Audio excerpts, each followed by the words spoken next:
வவுனியா கூமாங்குளம் சித்தி விநாயகர் வித்தியாலயத்தில் முதியோர் தின நிகழ்வு இன்று நடைபெற்றது. கூமாங்குளம் முதியோர் சங்கத்தினால் ஏற்பாடு செய்யப்பட்ட நிகழ்வில் பாராளுமன்ற உறுப்பினர்களான கே மஸ்தான், சிவசக்தி ஆனந்தன் ஆகியோர் பிரதம அதிதிகளாக கலந்து கொண்டிருந்தனர். இதன்போது முதியோர்கள் கௌரவிக்கப்பட்டனர். ஒட்டுமொத்தமான தமிழ் மக்கள் மிக பாரிய அளவிலே ஒரு வாக்கை அளித்து இந்த ஆட்சி மாற்றத்தை ஏற்படுத்தி இருக்கிறார்கள். ஆனால் இந்த ஆட்சி மாற்றம் ஏற்படுத்தப்பட்டு 20 மாதங்கள் கடந்தும் கூட இன்றைவரைக்கும் காணாமல் போனவர்கள் தங்கள் பிள்ளைகள் கிடைக்க வேண்டும் என்று எதிர்பார்க்கிறார்கள்.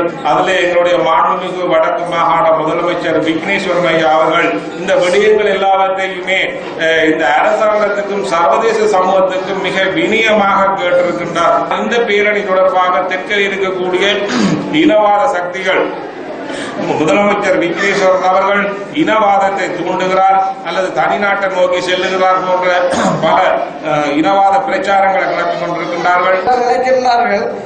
அவர்கள் செய்வதை நாங்கள் எதிர்த்தால், அதாவது சரியாக இருந்தால் அதை சரி என்று காணணும், பிழை என்றால் யார் செய்தாலும் பிழைதான்.